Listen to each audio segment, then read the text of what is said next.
seterusnya dan seterusnya. Dan yes, kita terus saling menginspirasi, Mbak Maria. Yes, betul sekali. Dan malam hari ini masih bisa menyempatkan untuk bisa memotivasi semua listeners. Ini juga mungkin bukti kesuksesan, kebiasaan yang sudah sering dilakukan Pak Eloy sehingga malam hari ini masih sukses juga bisa memberikan motivasi untuk semua listeners. Nah, kalau kita ngomongin sukses, Pak Eloy, seperti tadi saya sempat sebelum radio talk show ini dimulai, saya sempat scrolling sosmed Pak Eloy. Ya. Dan saya menemukan salah satu konten dari seorang pakar neuroscience, namanya adalah Dr. Ryu Hasan. Kalau tidak salah, beliau mengatakan bahwa kerja keras itu bukan kunci sukses. Karena semua orang juga kerja keras, tapi tidak semua orang bisa menjadi sukses. Lalu kuncinya apa? Apakah kebiasaan yang sering kita lakukan ini juga bisa mempengaruhi kesuksesan? Apalagi kalau kita bicara mengenai neuroscience. Silakan Pak Eloy. Terima kasih Mbak Maria. Semua listeners dan sahabat TML, saya akan mendefinisikan dulu arti kata sukses. Karena banyak orang yang bangun pagi sampai larut malam menginginkan sukses dan berjuang untuk sukses. Tetapi bila ditanya definisi sukses itu apa, beberapa ternyata belum pernah sungguh-sungguh memikirkan arti sukses itu. Kalaupun pernah memikirkan Mbak Maria, maka sejak tahun 2005 saya keliling Indonesia ini training dan bertanya itu kepada para peserta training, dan yang paling sering saya dengar definisi sukses adalah mereka bilang perjalanan dari titik A ke titik B. Jadi kalau di titik A belum punya sepeda motor, di titik B ternyata sudah memiliki sepeda motor, maka itu adalah sukses. Jikalau di titik A belum selesai kuliah, di titik B ternyata alhamdulillah bisa lulus kuliah, itu berarti sukses. Kalau ternyata dulunya belum menjadi seorang manajer, apalagi direktur atau punya let's say perusahaan sendiri dan sekarang punya, itulah sukses. Well, umumnya definisinya seperti demikian, sehingga sangat dikenal istilah bahwa sukses bagi semua orang itu definisinya berbeda-beda. Namun saya sebagai founder and master teacher of TML, Theocentric Motivation and Leadership, sejak tahun 2000, saya itu memikirkan definisi sukses ini karena menurut saya, Mbak Maria, jikalau kita mengejar sesuatu tetapi kita sendiri itu tidak yakin apa definisinya, maka jangan-jangan nanti kita seperti meletakkan tangga di tembok yang salah. Setelah kita menaiki tangganya, kita sampai di atas dan ternyata kita baru sadar, ternyata saya menaiki tembok yang salah ini. Karena itu di dalam standpoint di pengajaran prinsip TML, saya memberikan definisi sukses itu dengan kata setia. Dalam kalimat lengkapnya, sukses adalah kesetiaan melakukan yang terbaik setiap waktu sesuai dengan potensi dan peluang yang Tuhan percayakan kepada kita masing-masing, bahwa kemudian mendapatkan pekerjaan yang baik, usahanya lancar, keluarganya baik, kesehatannya baik, mendapatkan mobil mewah, rumah mewah, jalan-jalan ke luar negeri setiap liburan, pendapatannya waduh banyak, itu adalah buah dari kesetiaanmu melakukan yang terbaik. Tetapi buah tadi itu, entah itu mobil mewah, rumah mewah, keliling dunia, itu tidak boleh pernah menjadi tujuan hidupmu. Kenapa? Karena kalau itu sekali saja menjadi tujuan hidup seseorang, maka kemungkinan besar dia akan tergoda menghalalkan segala cara. Dan kalau kita lihat sebetulnya itulah yang terjadi di berbagai belahan dunia ini, termasuk di negara tercinta, dan mungkin ada pendengar malam hari ini yang bisa manggut dan berpikir, sepertinya itu yang sedang terjadi dalam hidupku. Menghalalkan segala cara, dan ketika saya belum mendapatkan mobil mewah, rumah mewah, keliling dunia itu, kok saya merasa hidupku tidak berarti. Padahal tidak. Jadi smart listeners, dari sisi pemahaman TML, sukses itu satu kata, setia, kesetiaan, faithfulness. Itu berarti sebetulnya tentang memberikan yang terbaik setiap waktu. Dan betul, ada orang-orang yang sudah memberikan yang terbaik dari dirinya. Dia belum mendapatkan mobil mewah itu. Dia belum mendapatkan rumah mewah itu. Tapi dia sudah memberikan yang terbaik dari dirinya. Sudah.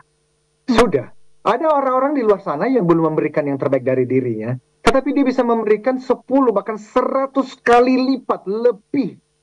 Lebih banyak daripada orang yang sudah melakukan yang terbaik dari dirinya. Kok bisa? Itu saya sudah bahas di dalam 25 bab buku TML yang hari Rabu nanti itu perdana muncul TML podcastnya, dan saya membahas hal-hal seperti ini. Nah, tapi Mbak Maria, hubungannya dengan pembahasan kita malam ini, rahasia sukses para juara, maka rahasia sukses yang saya sampaikan, rahasia kesetiaan para juara. Kok juara itu? Karena sebetulnya dia menjadi juara bukan ketika dia menerima medalinya itu loh, Mbak Maria. Oke. Dia itu menjadi juara karena dia sukses ketika hari pertama dia, kalau dia adalah seorang atlet, hari pertama dia mendaftarkan diri di satu klub untuk berlatih. Maka hari pertama itu sebetulnya dia tidak mau pergi berlatih karena dia lelah, dia capek. Dan ini sesuatu yang baru. Neuron-neuron, saraf-saraf itu sebetulnya belum terbentuk. Tetapi dia memaksa dirinya dan dia mengatakan kepada pikirannya, go! Hari pertama itu dia sukses. Kenapa? Dia setia untuk pergi berlatih. Demikian juga seorang anak SMA atau anak kuliahan, atau seorang karyawan yang baru masuk, atau seorang manajer yang baru kemarin diangkat menjadi manajer. Dan dia tuh harus memberikan yang terbaik, dia belajar, dia ikut training, dan seterusnya. Dan sebetulnya dia nggak suka. Tetapi dia mengatakan pada dirinya sendiri, setia, lakukan yang terbaik. Now, yeah, but I don't like it. It's okay. Tidak selalu kamu menyukainya. Tapi kesetiaanmu itulah yang harinya nanti kamu akan menjadi juara. Jadi juara itu, saya tidak berbicara mengenai ketika dia berdiri di panggung, di podium, dia menerima sertifikat, dia menerima ijazah, dia mendapatkan penghargaan. No. Sebetulnya itu adalah hari ketika seluruh dunia merayakan kesetiaannya selama bertahun-tahun, yang seringkali latihan itu dia kerjakan sendirian, tidak seorang pun melihat. Dan pada akhirnya dunia mengatakan, kami mengapresiasi kesetiaanmu berlatih ketika tidak ada seorang pun melihat. Nah, pertanyaannya, kok bisa ada orang-orang tuh yang setia melakukan yang terbaik, dan akhirnya nanti kita menyebut mereka juara? Itulah malam hari ini, episode yang kelima dari The Neuroscience of Habits.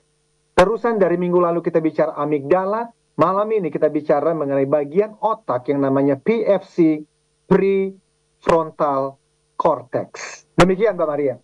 Ya, ini yang mungkin perlu Anda catat begitu ya, mengenai sebuah makna lebih dalam lagi tentang sebuah kesuksesan. Kami mengundang Anda, listeners, untuk bisa bergabung di topik malam hari ini. Boleh Anda bergabung, langsung join di live YouTube Smart FM, atau bisa di 0812 11 12 959. Boleh kirimkan pertanyaan atau pengalaman-pengalaman Anda mengenai kesuksesan. Silahkan, kami akan jawab di sesi-sesi berikutnya. Smart Motivation bersama dengan Pak Eloy Zalogu segera kembali.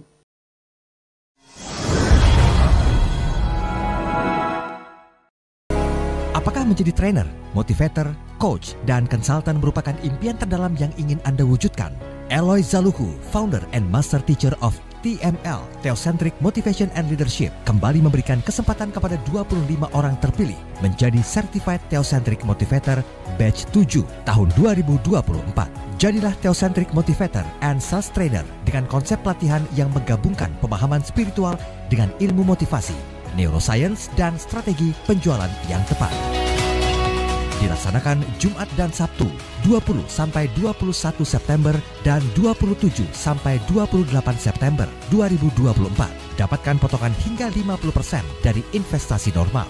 Segera daftarkan diri Anda di 0813 983 98127. Kesempatan terbatas. Be the next certified Theocentric Motivator.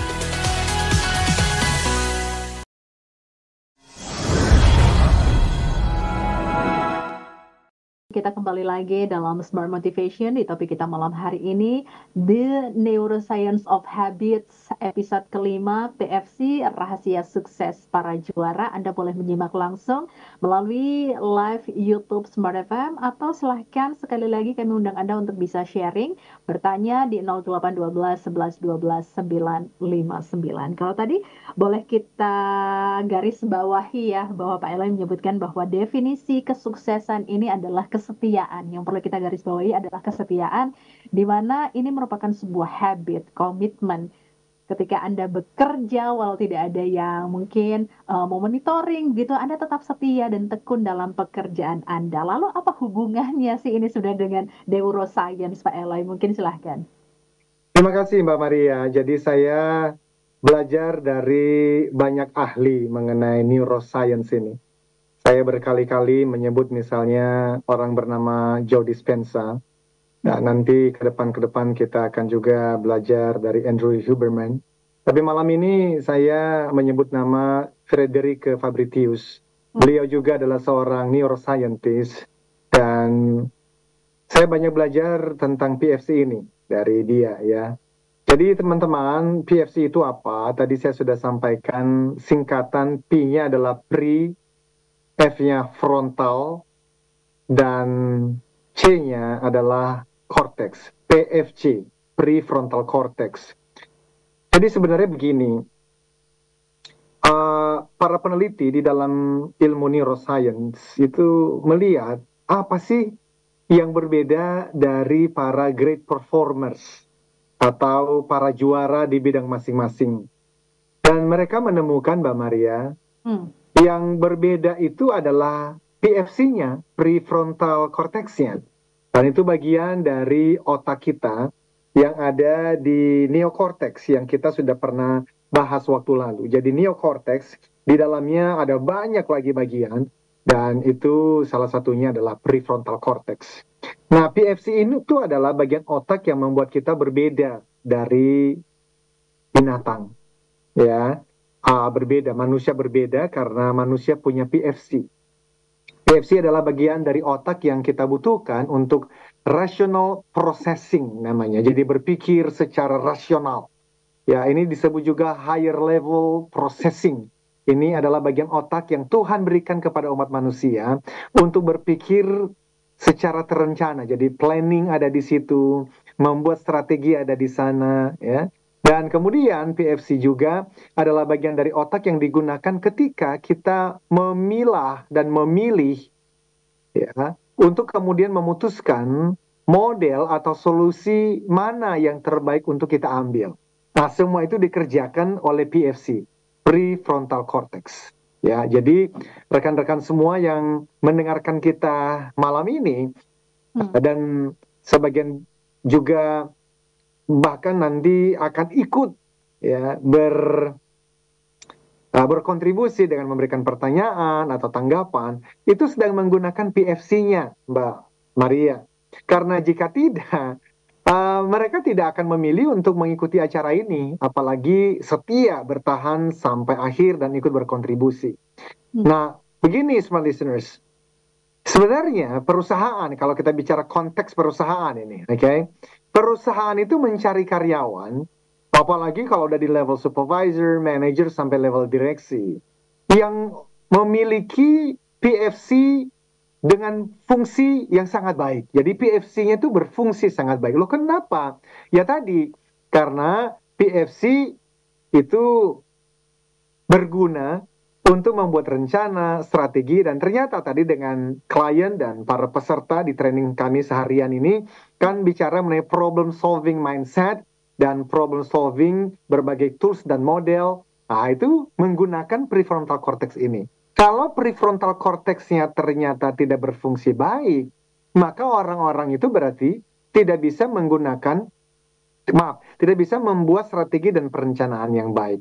Nah, smart listeners, PFC adalah bagian otak yang secara umum, secara usia, ini menurut Frederick Fabritius, itu mencapai level dewasa itu pada kira-kira usia 18 tahun hingga 21 tahun. Di antara itu ya. Jadi 18 sampai 21 tahun dia mature.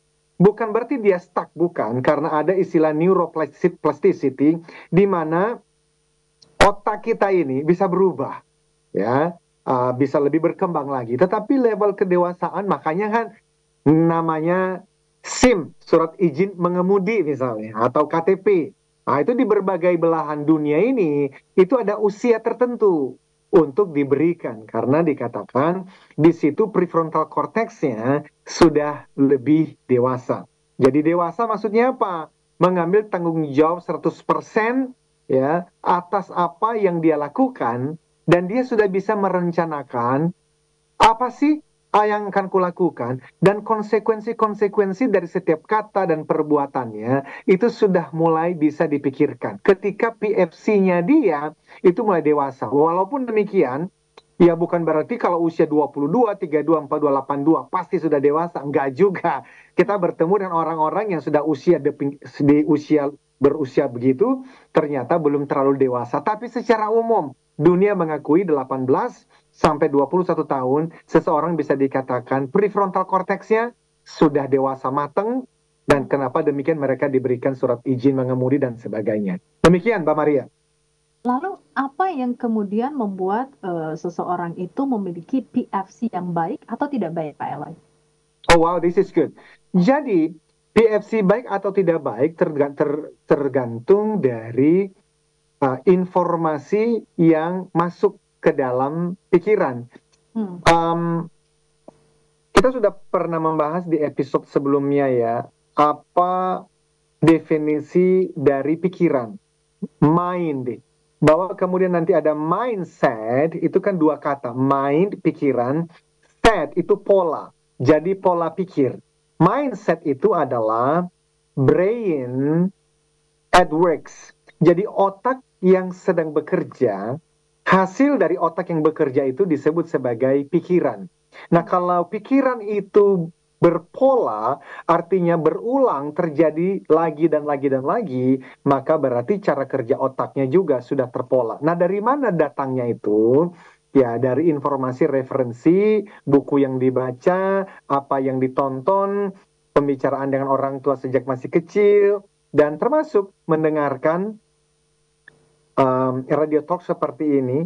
Dan nanti kita melihat bahwa PFC itu akan bekerja dengan baik ketika dia mendapatkan asupan gizi yang cukup. Asupan gizi yang cukup itu apa? Salah satunya tentu tadi informasi-informasi, tetapi juga ketika dia diberikan waktu untuk beristirahat dengan cukup juga.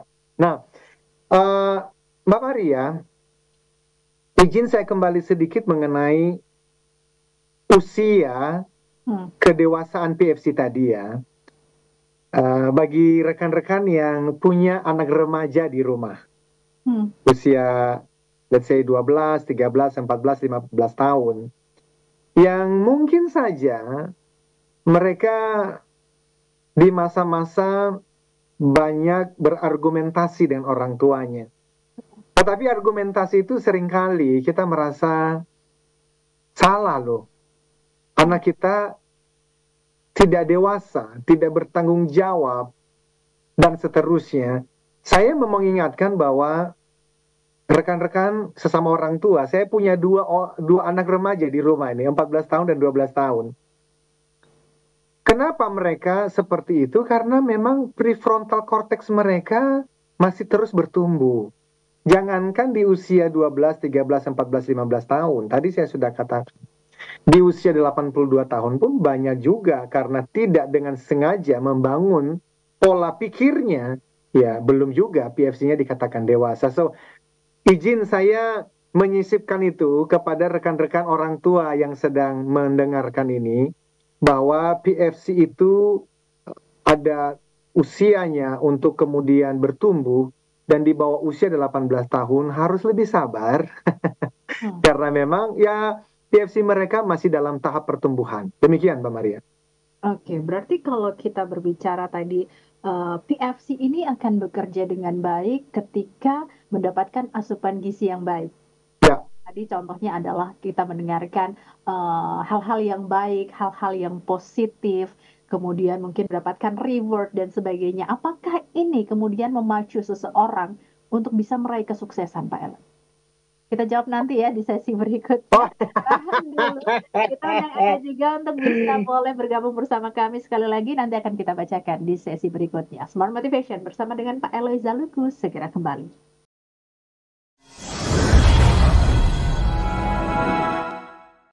The spirit of sales warrior, customer-centric selling, and powerful closing techniques sangat menentukan kesuksesan penjualan di tengah era disrupsi dan persaingan yang semakin menggila.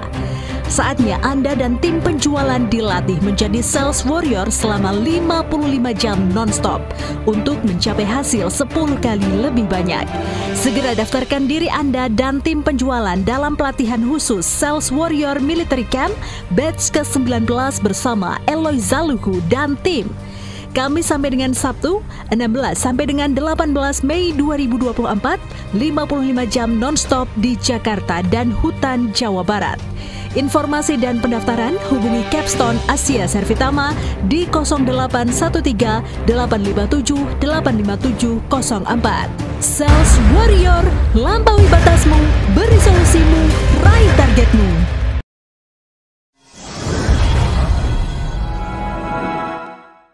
Kita kembali lagi dalam Smart Motivation di topik malam hari ini, PFC, rahasia sukses para juara. Dan sebelum kita lanjut, Pak Eloy, ini Maria bacakan dulu beberapa komentar dan pertanyaan yang sudah masuk di malam hari ini.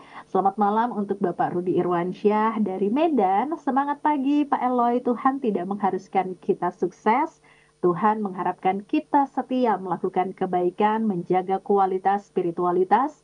Uang, kekayaan adalah bonus dari kesetiaan kita. Terima kasih. Ya, terima kasih komentarnya Bapak Rudi Irwansyah yang ada di Medan ya.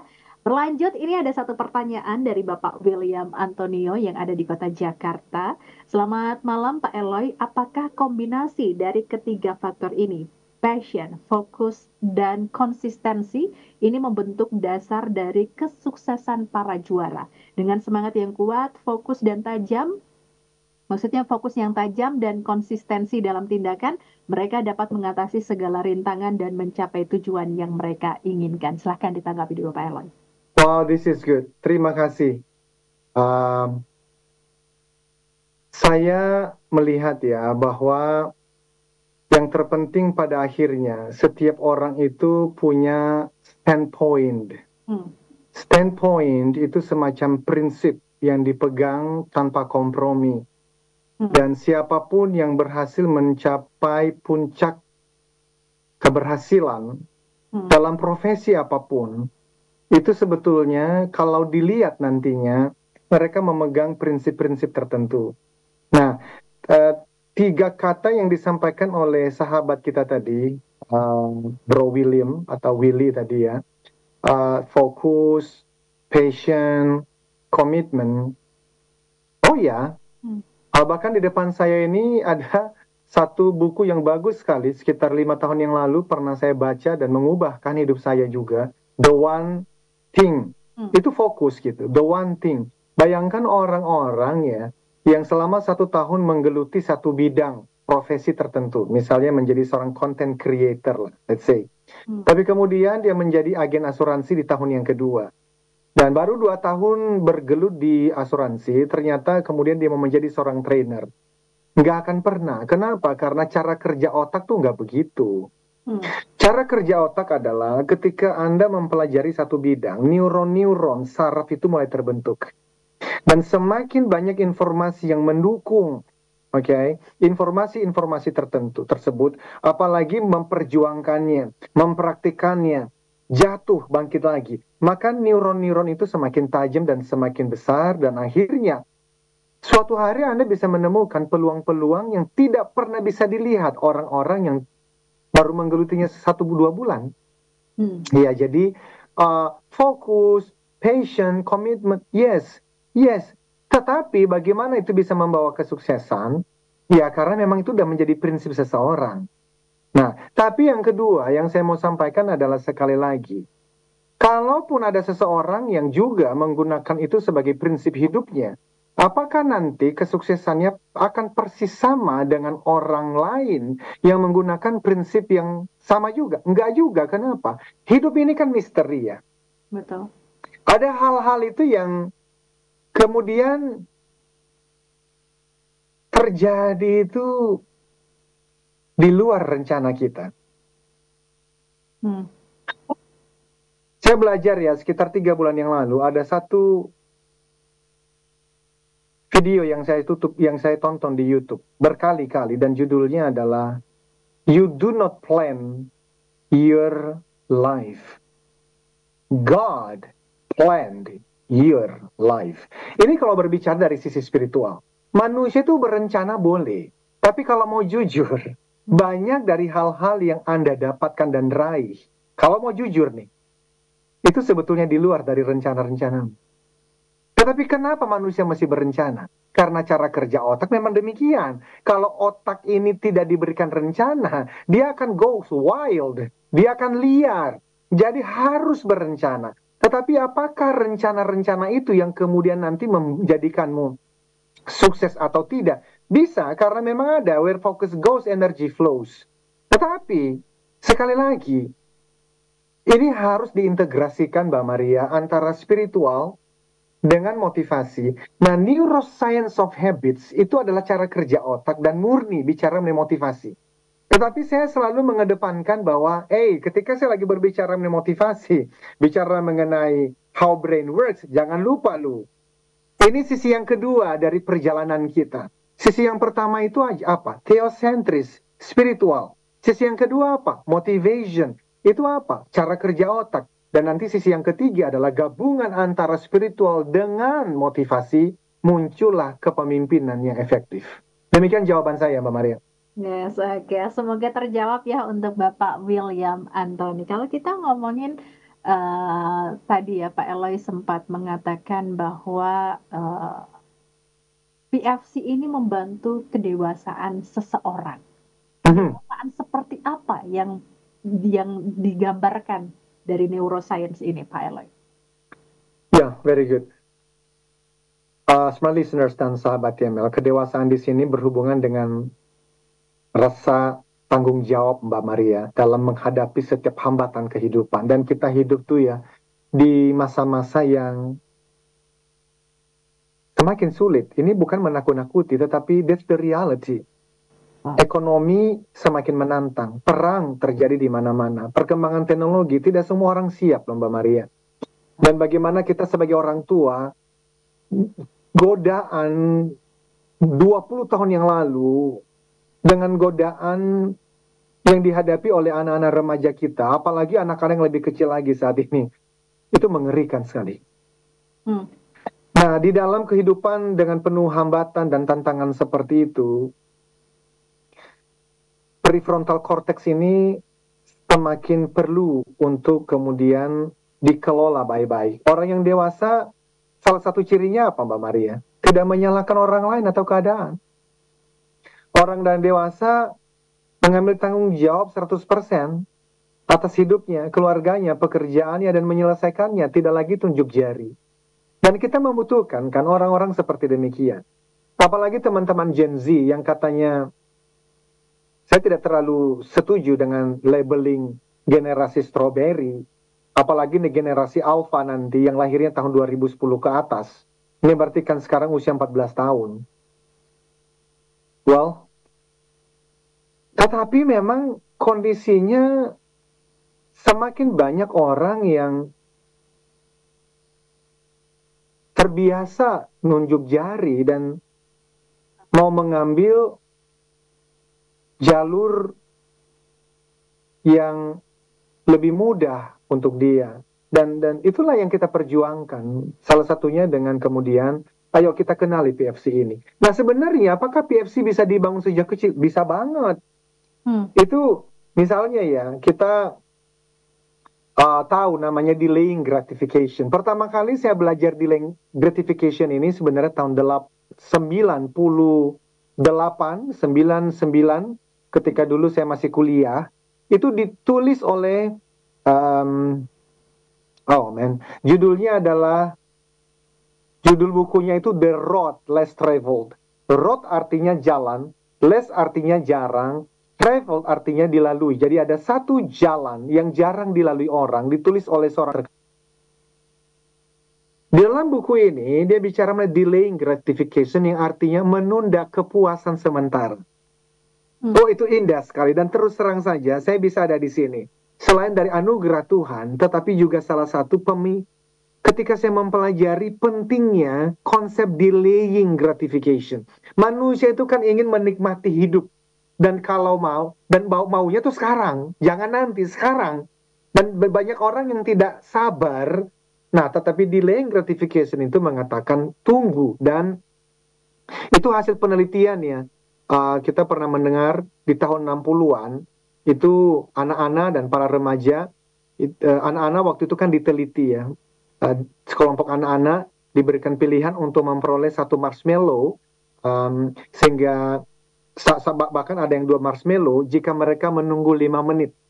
Dan kemudian apa yang terjadi, Mbak Maria? Peneliti ini memasang semacam CCTV di dalam kelas, dan ada anak-anak yang kemudian udah langsung makan marshmallow-nya. Itu kan makanan kesukaan anak-anak kan. Tapi kemudian ada anak-anak yang menunggu sampai 5 menit, 10 menit dan berhasil. Tapi akhirnya nggak kuat juga, makan juga. Dan ada anak-anak yang terus berjuang. Dia tutup mata, bahkan dia berdiri, dia lihat keluar ke jendela, dan dia bisa bertahan sampai 30 menit. Nah, yang menarik dari penelitian ini adalah mereka mengikuti perjalanan anak-anak itu sampai mereka usia 20, 25, 30-an. Dan mereka menemukan anak-anak yang sejak usia 4, 5, 6 tahun berhasil menunda kesenangan sementara sampai 30 menit sampai 40 menit. Ternyata kehidupannya berpuluh kali lebih baik. Baik itu secara finansial, keluarganya lebih harmonis, kesehatannya lebih baik, karir bisnisnya lebih baik. Karena sejak dari kecil mereka sudah membiasakan diri untuk menunda kesenangan. Dan itu adalah bagian dari pekerjaan otak bernama PFC, prefrontal cortex. Makanya kepada orang tua juga, kepada orang tua yang punya anak, jangan tergoda untuk selalu memberikan apa yang diminta oleh anakmu. Itu adalah salah satu cara untuk melatih PFC sejak anak-anak. Jadi ketika mereka meminta mainan, meminta hadiah, bahkan ya ini tidak harus diikutin, tetapi sejak mungkin sekitar usia 5 tahun, ketika anak-anak kami itu sudah mulai bisa diajak berpikir, saya tidak lagi memberikan bersama istri, tidak lagi memberikan mereka hadiah di saat mereka ulang tahun dalam bentuk barang. We don't do that sampai hari ini. Jadi kami memberikan mereka uang, sejumlah uang, dan kami mengatakan ini papi mami berikan uang, kalian yang memutuskan mau beli hadiah apa. Kenapa? Saya mau mengajarkan 2 hal. Bahwa yang pertama, kalau mau membeli sesuatu, belilah yang kamu butuhkan, bukan apa yang kamu inginkan. Kalau keinginan nggak pernah ada habisnya, Mbak Maria. Betul. Dan itu mereka belajar. Ya, yang pertama. Dan yang kedua adalah bahwa delaying gratification. Kalau kamu mau mendapatkan yang lebih dari uang yang papi mami berikan kepada kamu di saat ulang tahun ini, ya tunggu. Nah, jadi kita perlu mendidik anak-anak seperti demikian dengan harapan minimal dengan usaha upaya kita sebagai orang tua, ya mereka akan menjadi pemimpin-pemimpin bagi bangsa ini yang nanti bisa memberikan kebaikan bagi banyak orang. Demikian, Mbak Maria. Yes, oke. Lalu mungkin saya masih sedikit bingung ya, Pak Eloy. Apa hubungannya dengan delay gratification ini dengan kesuksesan? Mungkin nanti di sesi berikutnya Pak Eloy bisa jelaskan lebih detail contoh konkretnya di lapangan bagi para pengusaha atau para owner begitu ya, orang-orang sukses di luar sana yang menunda-nunda kepuasan. Seperti apa maksudnya, smart listeners? Mungkin Anda juga bertanya-tanya begitu, nanti kita akan jawab di sesi berikutnya ya, smart listeners. Tetaplah bersama kami dalam Smart Motivation.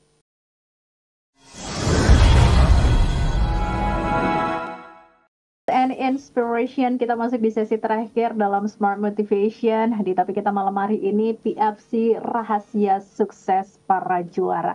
Kalau tadi Pak Eloy sedikit menjelaskan mengenai delay gratification, Pak Eloy mungkin lebih detail lagi begitu ya. Apa hubungannya kalau misalnya kita ngomongin tentang kesuksesan seseorang begitu ya, mungkin dia adalah business owner atau dia adalah seorang pengusaha begitu. Apa hubungannya delaying gratification dengan kesuksesan tadi? Oh ya, ya, thank you Mbak Maria. Saya ingat sekitar tahun 2010 saya pernah mendapat undangan berbicara di salah satu kota di di Lampung, bukan di Bandar Lampungnya. Kira-kira perjalanan masih sekitar 90 menit sampai 2 jam. Dan ketika saya membahas ini pada tahun 2010 itu, saya ingat ada salah satu peserta di daerah itu yang mengatakan, Pak Eloy, aku ingat di daerah kami itu namanya adalah nedes, nedes. Sehingga kata itu juga saya gunakan di dalam buku saya yang pertama. Ada tuh satu bab judulnya nedes. Nedes itu artinya tunda kesenangan. Lalu saya tanya, maksudnya apa? Lalu dia mengatakan, ketika anak-anak muda kita itu berangkat ke Jakarta atau ke Jawa, maka orang tua kami selalu memberikan pesan, tunda kesenangan, tunda kesenangan. Maksudnya apa tunda kesenangan? Ketika kamu sampai di sana, mungkin kamu tergoda untuk berpacaran. Tunda, tunggu, nanti itu ada waktunya. Kalau kamu kuliah, kuliahlah dulu yang benar. Sungguh-sungguh kuliah dulu. Atau kalau kamu sudah bekerja, dan kamu mendapatkan uang. Kamu melihat teman-temanmu semua sudah pada punya sepeda motor. Lalu kamu buru-buru beli sepeda motor dengan cara cicilan. Dan kamu menghabiskan setiap bulan gajimu hanya untuk membayar cicilan itu. Tunda. Mendingan kamu simpan uangnya setahun, 2-3 tahun. Lalu kamu beli cash sehingga kamu tidak harus membayar bunga. Ya toh? Dan kalau kamu berpacaran dan kamu ternyata tergoda untuk melakukan hal-hal yang belum pada waktunya. Tunda sampai kamu menikah. Nah, itu namanya tunda kesenangan. Nah, dalam hal-hal yang paling sederhana adalah ketika kita bangun pagi, ya toh, alarm berbunyi di pagi hari untuk mengatakan, hey, time to wake up, ayo bangun mandi. Dan kita mengatakan, aku mau tidur.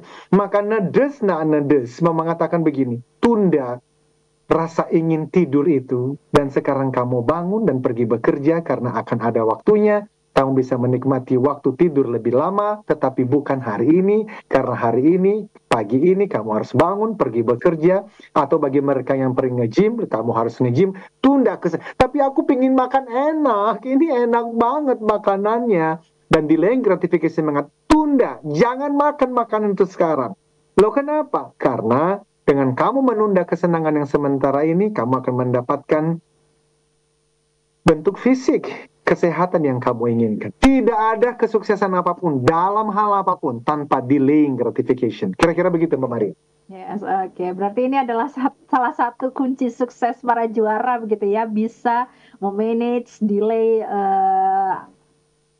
delay gratification ya, mungkin bagi Anda yang mageran begitu ya. Nggak rasa-rasa mager Anda begitu, listeners, ayo semangat untuk mencapai target di bulan ini atau target di tahun ini begitu ya Pak Eloy.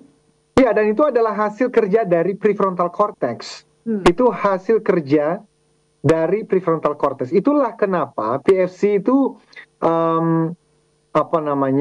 sangat penting untuk kemudian kita bahas dan kita kelola dia dengan baik. PFC sangat penting jadinya untuk kesuksesan, dan ini adalah sesuatu yang disebut executive control. Minggu lalu kita bicara mengenai amigdala, itu adalah security. Kalau kita bisa membayangkan di satu pabrik atau di kantor gitu, ada teman-teman security yang menjaga, ya toh, dari bahaya. Sehingga kalau ada perampok datang, ada orang yang tidak dikenal datang, yang dikerjakan oleh amigdala atau security adalah fight or flight. Ya, dilawan atau kemudian ya udah kita lari. Tetapi yang dikerjakan oleh PFC itu lebih banyak berbicara mengenai perencanaan. Nah, izin Mbak Maria, saya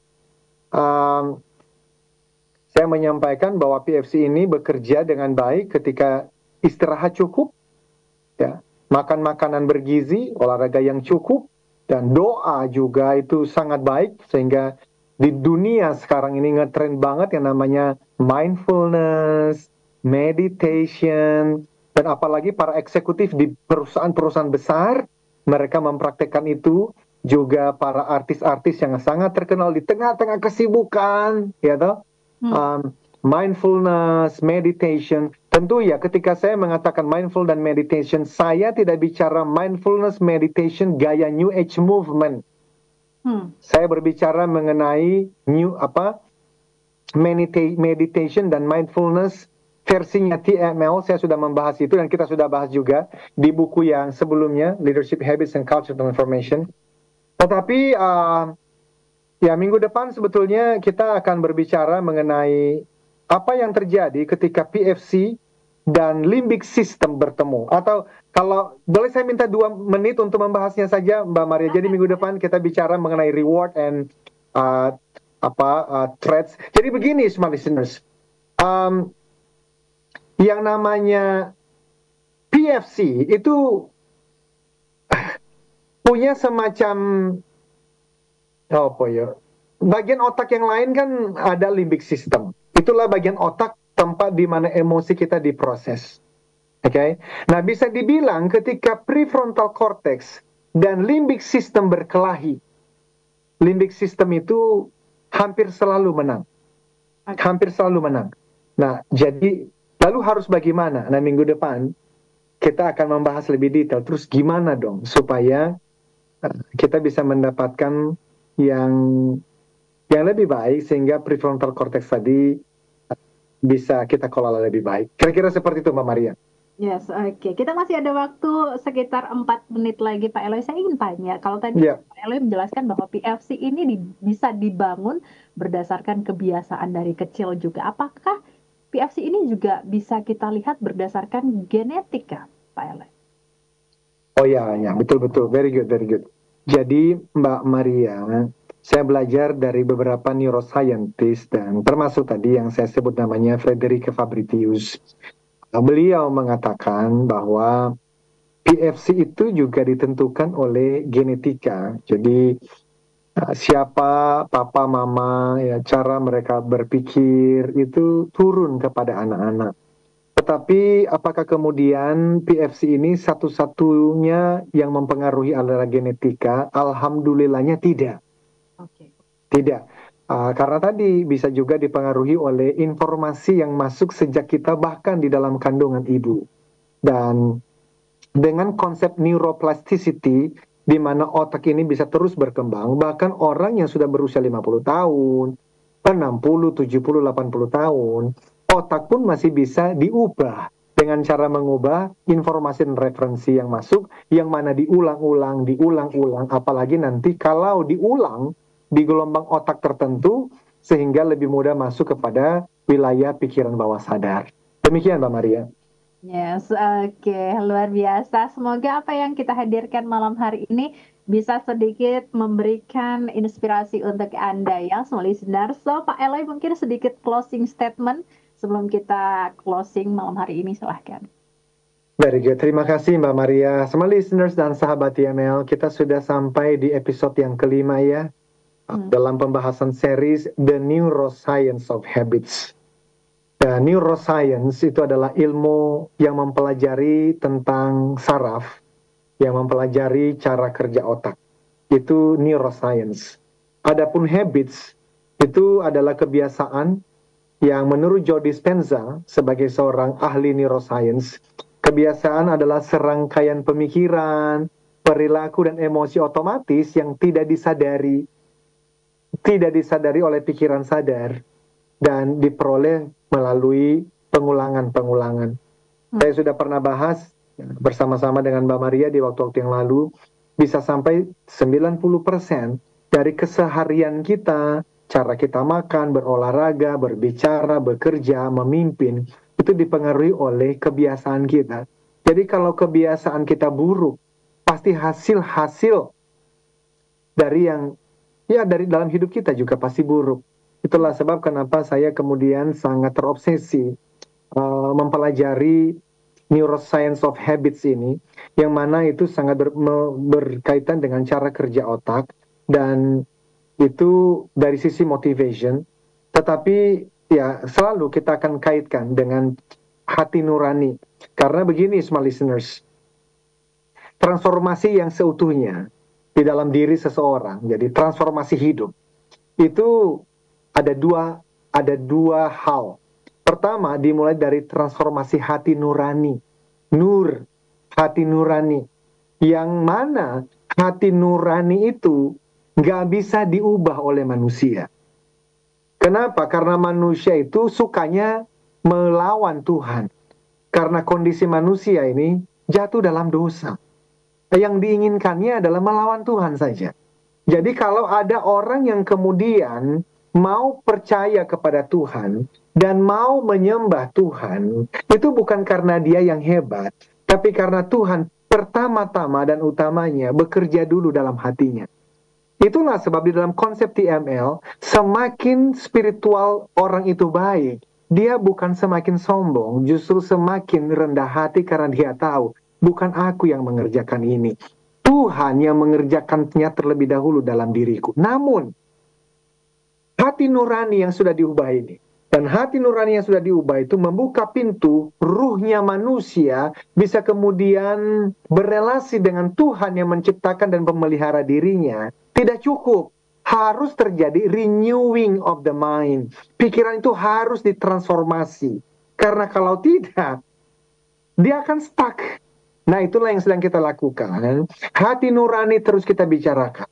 Tetapi juga pikiran harus terus ditransformasi, dan transformasi pikiran ternyata yang saya temukan sampai hari ini. Neuroscience adalah ilmu yang mempelajari itu. Demikian, Mbak Maria. Baik, terima kasih Pak Eloy. Terima kasih juga untuk Anda yang sudah menyimak topik malam hari ini. Minggu depan kita akan sambung lagi dengan topik yang lebih menarik lagi. Dan akhirnya saya Maria Delsa. Saya Eloy Zaluhu. We inspire people, we develop leaders, and transform organizational culture. Sampai jumpa.